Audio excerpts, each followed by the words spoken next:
लोगों के लिए कर्म क्षेत्र है और महाराज जो कायर हैं वे बक झड़ करके किस्मत को दोष लगाते हैं, बातों की मजाक बनाया करते हैं, करनी करते हैं, फिर बाद में पछताया करते हैं और आलसी कहा करते हैं कि मुझको आराम कहाँ लिखा है। कर्मवीर का ये काम नहीं है जो हाथ पे हाथ रख करके बैठा रहे और प्रभु गुणवान की ऐसी निष्ठा है, फिर करो करो और करो, इसलिए अपने काबू भर कर डालो, फिर आगे भगवान की मर्जी है। यह निश्चय है कि जो कर्मों से लिखा जाता है वही होता है, लेकिन उपाय करो तो कीले भी कांटा बन सकती है, इसका यही गुण है। उसी समय जब महारानी सुनीति ने अपने राजा से ये कहा है तो महाराज कहने लगे, सुनो रानी कि नृप बोले संतान से क्यों तन रही जलाई, अपने काबू में भला है कौन सा उपाय। श्री सुखदेव भगवान समझा करके कहने लगे, हे राजन परीक्षित, रानी की बात सुनकर राजा कहने लगे, रानी संतान के कारण से तुम अपना शरीर क्यों जला रही हो, भला अपने काबू में कौन सा उपाय है। तो उसी समय महारानी कहने लगी, हे प्रभु, नीति यह है कि कर्मवीर के कर्म से सब प्रीति करते हैं, ये सारे राजपट धन धाम काज बेकार के दिखाई दे रहे हैं। हे नाथ, एक पुत्र रत्न के बिना रत्न शोभायमान नहीं हो रहे हैं। ये राजभवन कुल दीपक के बिना बिल्कुल मरघट के समान दिखाई दे रहा है, इसलिए फिर भी आपसे मेरी यही प्रार्थना है कि तुम्हें एक विवाह से फल नहीं मिला है तो तुम दूसरा विवाह कर लो। जैसे ही महारानी सुनीति की बात सुनी है वो तानपाद कहने लगे हैं, हे भद्रे, जीवन भर शादी नहीं होती है, अगर दूसरी शादी करेंगे तो इस घर की आबादी हो जाएगी और हे प्यारी बर्बादी हो जाएगी। हे रानी, और क्या बोले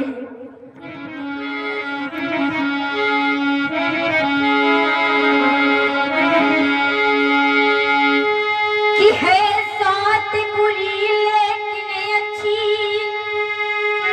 एक ही बार वही आती है, हर मौत से 100 बार बुरी और छाती दिन रात जलाती है।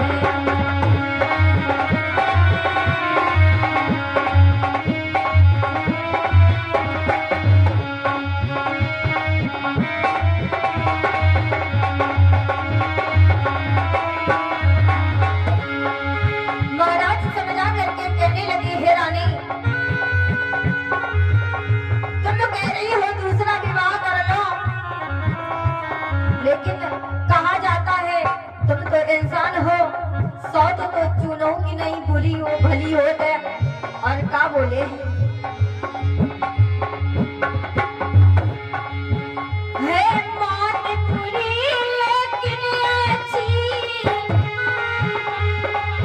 और ये कई बारी हुई आती है, मौत से 100 बार रात जलाती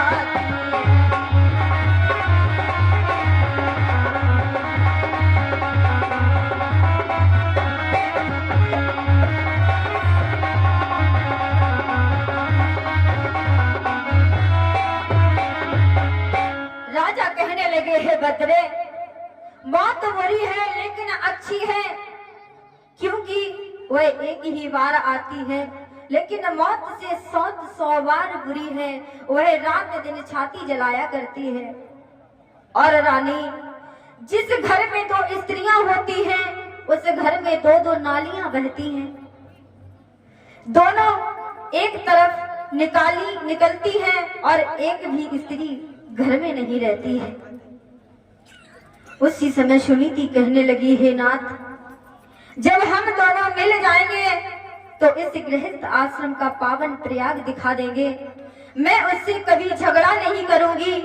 मैं अपनी छोटी बहन को बड़ा ही प्यार दूंगी, गले से लगा करके रखूंगी।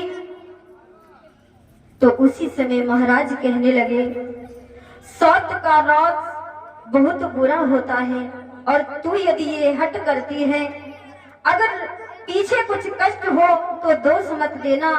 उसी समय रानी कहने लगी है, क्या बोली है रानी कि रानी ने उत्तर दिया, सुनिए प्राणाधारी, एक पुत्र के नाम पर है सब कुछ स्वीकार। रानी कहने लगी, हे नाथ, एक पुत्र के नाम पर मुझे सब कुछ स्वीकार है।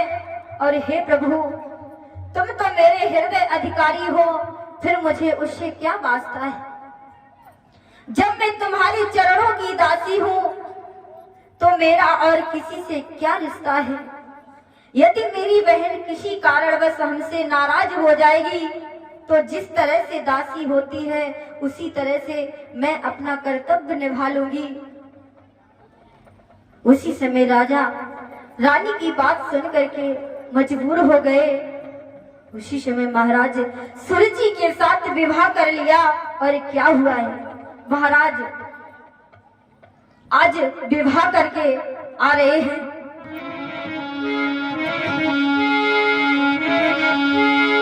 विवाह कर लौट के आए, विवाह कर लौट के आए, खुशी सबने मनाई है।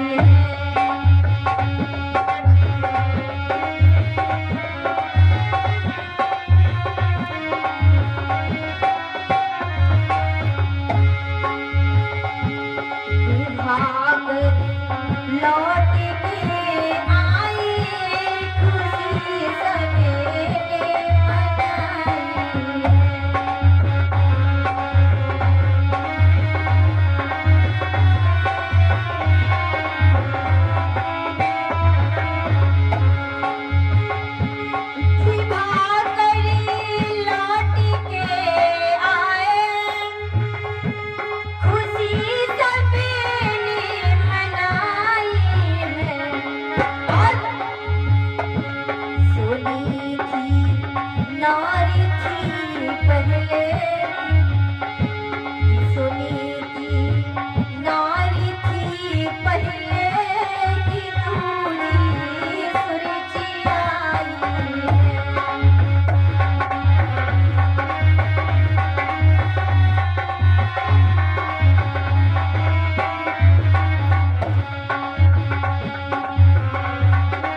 खुशी सबने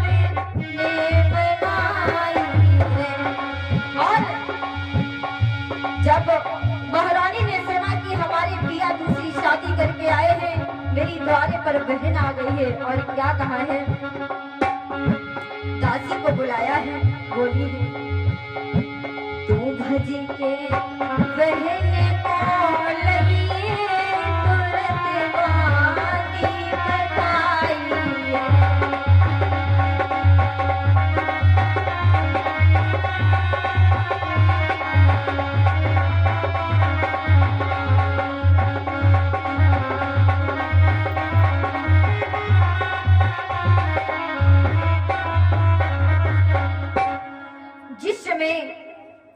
राजा विवाह करके अपने महलों में आए हैं तो सभी लोग बड़े ही खुशी मना रहे हैं।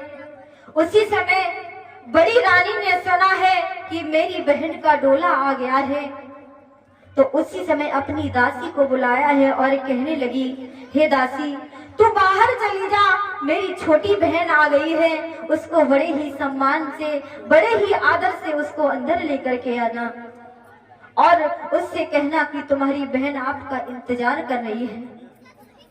जैसे ही रानी की दासी ने बात सुनी है तो रानी द्वार पर आई है और दोनों हाथ जोड़ करके कहने लगी है, महारानी अंदर चलो, आपकी बड़ी बहन आपका इंतजार कर रही है। उसी समय छोटी रानी कहने लगी, बड़ी बहन दासी तू क्या कह रही है? तो उसी समय दासी कहने लगी, महारानी क्या आपको पता नहीं है, महाराज की जो पहली वाली पत्नी है उन्होंने आपको बुलाया है। उसी समय सोचने लगी, इसका मतलब घर में सौत है। कहने लगी, हम ऐसे घर में हरगिज नहीं जाऊंगी, ये दासी जा और मेरे पति को लेकर के आ। उसी समय रानी उतरी नहीं है डोला से और अपनी दासी को भेजा है महाराज को बुलाने के लिए। तो उसी समय महाराज आए हैं और कहने लगे हैं, अंदर चलो। छोटी रानी कहने लगी, ऐसे घर में कभी नहीं जाऊंगी जिस घर में सौत है। अगर मुझे पहले पता होता तो मैं विवाह हरगिज नहीं करती। और क्या बोली है,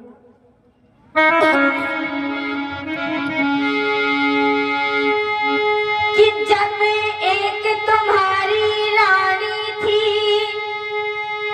तो मुझे व्यर्थ क्यों लाए हो, और ये है भोगों के लिए मुझे क्या भार ढोने आए हो।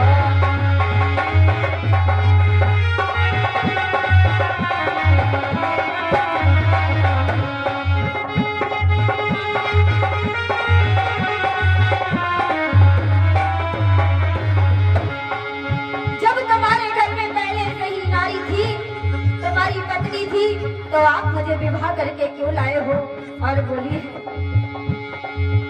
जब एक तुम्हारी रानी थी तो मुझे व्यर्थ क्यों लाए हो, ये है भोगों के लिए मुझे क्यों भार ढोने आए हो।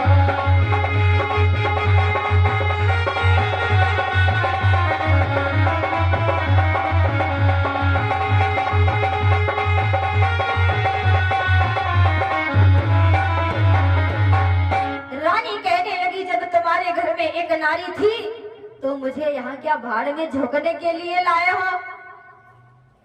मेरे डोले को वापस कर दो, बस इतना ही एहसान कर दो मेरे ऊपर। उसी समय राजा कहने लगे, हे रानी, जिसे तुम सौत बता रही हो वो तो एक देवी है, तुम्हारी पूजा करेगी, तुम घर में चली जाओ और वो रानी नहीं बल्कि तुम्हारी दासी बन करके रहेगी। छोटी रानी कहने लगी, जब तक इस घर में सौत रहेगी तब तक मैं हरगिज नहीं जाऊंगी। और क्या बोली है, कि मेरे पिया सौत की बस मोरे और मोए नाई सुहावे।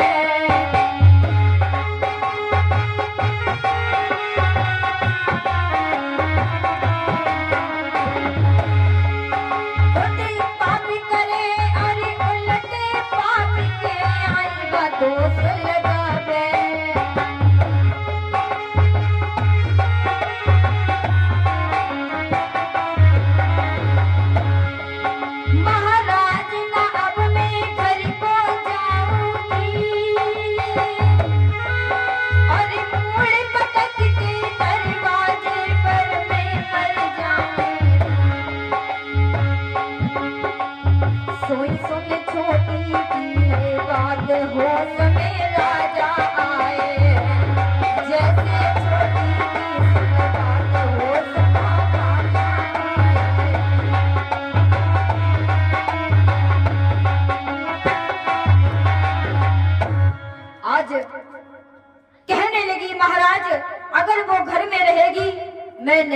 रहूंगी। जैसे ही इतनी बात सुनी तो महाराज उत्तानपाद की आंखों में आंसू आ गए और सोचने लगे, तेरे दिल में उसके लिए कोई जगह नहीं है।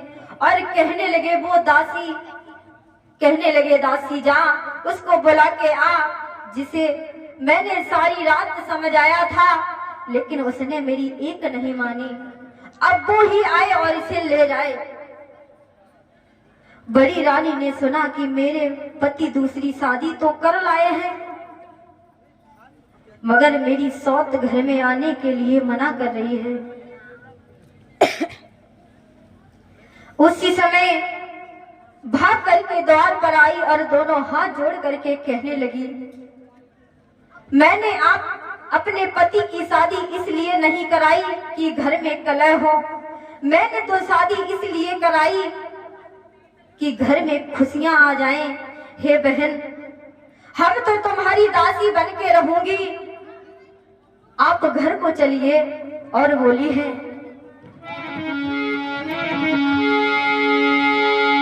कि आओ अपने घर को देखो,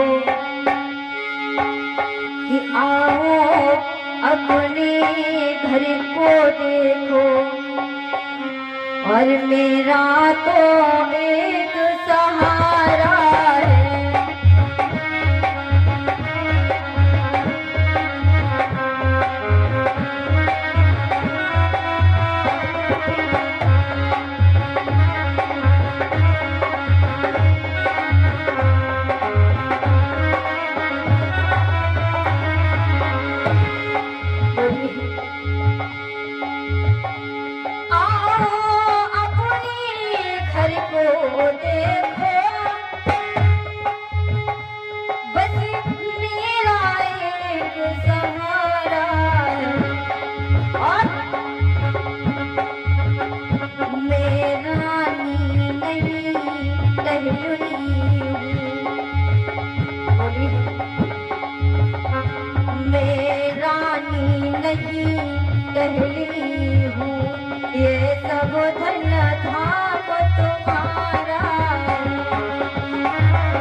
भगवान समझा करके कहने लगे, हे राजन परीक्षित, उसी समय बड़ी रानी कहने लगी, हे बहन, ये तो तुम्हारा ही घर है, मैं तो केवल एक सहारा हूँ, ये सब धन धान तुम्हारा है।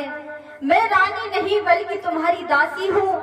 जब जैसी मैं आपकी आज्ञा को पाऊंगी वैसा ही काम किया करूंगी। उसी समय आपका काम करने का मन ना हो तो आप मुझे बता दिया करना, मैं कर दिया करूंगी। और बहन, जो तेरी कोख से एक सुंदर बेटा जन्म ले लेगा, मैं उस बालक को अपने इन हाथों से उस बेटा को खिलाऊंगी। सिर्फ मुझे खाने के लिए 2 रोटी दे दिया करना। उसी समय जैसे ही बड़ी रानी की बात सुनी तो आ गया और कहने लगी है, तुम मुझसे किस जन्म का बदला ले रही है? सुनो राजन, कान खोल के ये कुलवंती क्या कह रही है? बूढ़ी बिल्ली भगतिन बनकर चिड़िया घर में रहना चाहती है। अगर मैं अपना पुत्र खिलाने के लिए इसे दे दूंगी, ये उसे मार डालेगी। अगर इसने उसको जहर दे दिया तो इसलिए या तो तुमको जो समझ में आए वो करो, या मेरा डोला यहाँ से वापस कर दो, या फिर इसे घर से निकाल दो, तभी मैं इस घर से जाऊंगी। और कहने लगी है, इस कुलवंती को अभी हमारी आंखों से दूर कर दो। तो उसी समय बड़ी रानी कहने लगी, अगर तेरा ये विचार है कि मैं घर में नहीं रहूंगी, अगर मैं अपने पति से की दूसरी शादी कराई है, तो मैं ये दुख उठाने के लिए तैयार हूँ। उसी समय छोटी रानी बोली कि तब बोली अति क्रोध से सूरज दबा करता तो शादी के विषय में है न नियम का ज्ञात।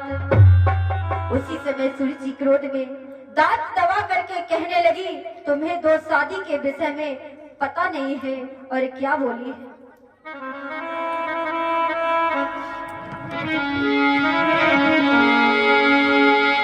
कि जो जाना हो तो राह पकड़, रहना हो तो जा खेतों पर, और दिन रात वही झोपड़ी डाल चिड़िया और नाग भगाया कर।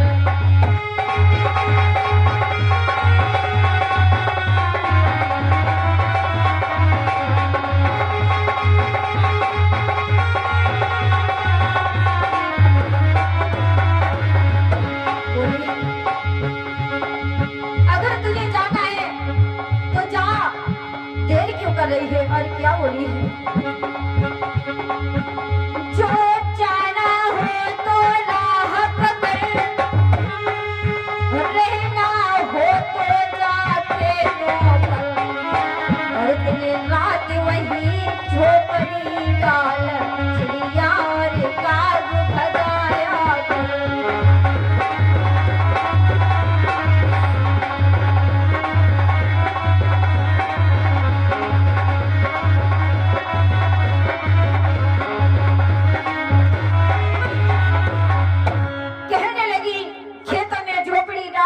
तुम्हें रहना है, दिन रात चिड़िया और काग भगाया करना। किसी खाली घर में चक्की रखवा दी जाएगी, शेर भर जौ रखवा दिया जाएगा, वही पीसा करना और खाया करना। उसी समय बड़ी रानी कहने लगी, केवल इतने विचार के ऊपर ये स्वाद रचाया है, अपने भी माथे को गर्म किया और पति को भी पति का भी हृदय दुखाया है। आओ बहन, अंदर आओ और अपने घर पर देखो और इसकी देखभाल करो। मैं तो रखवाली करने के लिए जा रही हूँ, तुम अपना काम संभालो। सुनीति ने देखा राजा की नजरें नीची हैं और सूरज के नेत्र जल रहे हैं।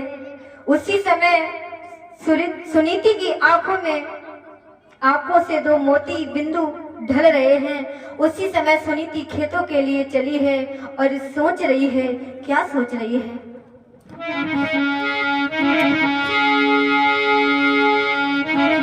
प्रभु से अरदास कर रही है और कह रही है, प्रभु ये मेरी कैसी किस्मत बनाई है।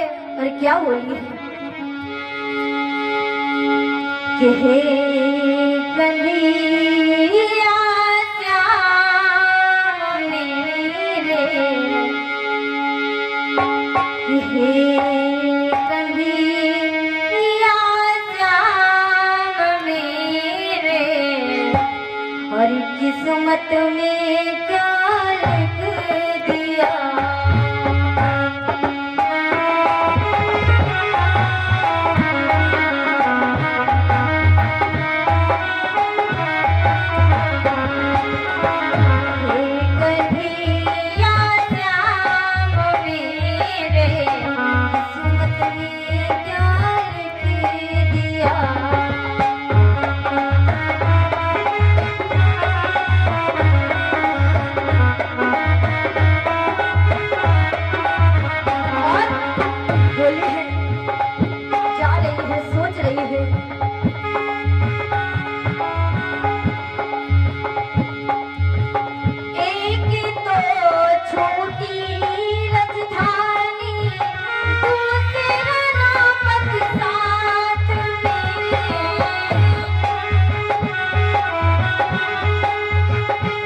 सुखदेव भगवान समझा करके कहने लगे, हे राजन परीक्षित, इधर बड़ी रानी झोपड़ी डाल करके खेतों में रहने लगी है, पत्तों से गुजारा कर रही है। जब बड़ी रानी ने देखा कि हमारा अब साथ देने वाला कोई नहीं है, जैसी ही रात हुई है, रानी मरने के लिए निकली है, वन के लिए चली, सोच रही है जब से मेरी शादी होके आई है तब से बिना पति के आदेश से घर से कभी पैर नहीं निकाला है। हे नाथ, मुझे माफ कर देना, आज ये दासी तुम्हारे बिना बताए मरने के लिए जा रही है। सोचती हुई जंगल में पहुंची है, अचानक से देवर्षि नारद का आना हुआ है। नारद जी पूछने लगे हैं, तुम कौन हो और भागती हुई कहाँ जा रही हो? आगे जंगल है, बड़े बड़े जानवर रहते हैं, कोई जानवर तुम्हें खा जाएगा। उसी समय दोनों हाथ जोड़ करके बड़ी रानी कहने लगी, हे नाथ, मैं मरने के लिए आई हूं। तो नारद जी कहने लगे, क्या पागल हो गई हो बेटी? जो पत्ता डाली से टूट जाता है वह दोबारा डाली में नहीं लगता है, और तुम क्यों मरने आई हो? कहने लगी, मेरे कोई संतान नहीं है। तो नारद जी कहने लगे, पागल हो गई हो, मरने से क्या संतान मिल जाएगी? बेटी घर लौट जाओ। तो उसी समय रानी कहने लगी, महाराज मैं घर वापस नहीं जाऊंगी। नारद जी कहने लगे, बेटी हम तुम्हें वरदान दे रहे हैं, तुम्हारे पुत्र अवश्य होगा, घर वापस लौट जाओ। बड़ी रानी कहने लगी, महाराज जब मेरे किसी भी बालक ने जन्म नहीं लिया तब मैंने अपने पति की दूसरी शादी करवाई, उसके भी कोई पुत्र नहीं है, और महाराज तुम पुत्र की कह रहे हो। मैंने अपने पति की सूरत 6 महीने हो गए नहीं देखी है, आप कह रहे हो कि तुम्हारे पुत्र हो जाएगा। नहीं महाराज नहीं। उसी समय नारद जी कहने लगे, बेटी सत्य के वचन झूठ नहीं होते हैं, इसलिए तुम घर लौट जाओ, तुम्हारे पुत्र अवश्य होगा। और बोले हैं,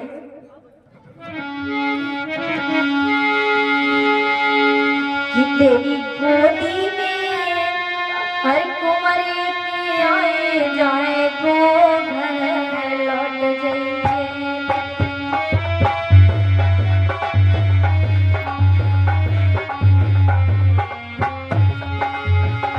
तेरी गोदी में पुत्र की आए जाए को घर लौट जाइए।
करेंगे।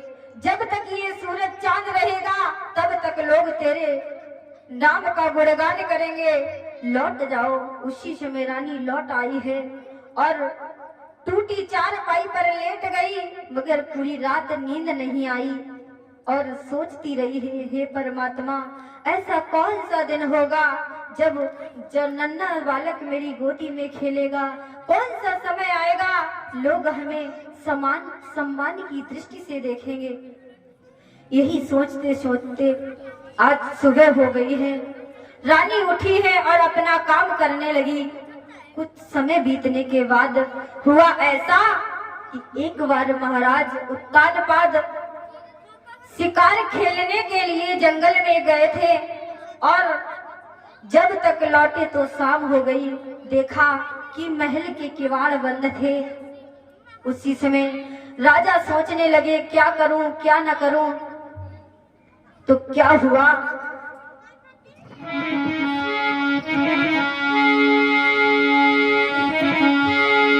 कि अरे सुख नींद सोई गई रानी,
तो उसी समय राजा ने क्या किया है और याद आ गई है आज महारानी की, तो कैसे चले हैं।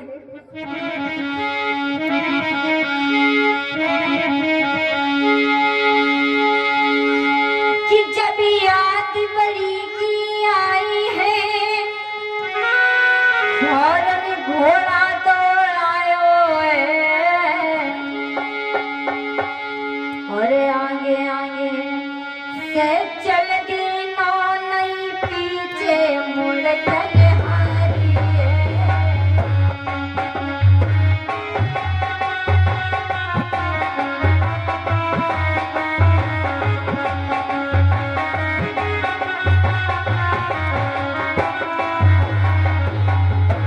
आज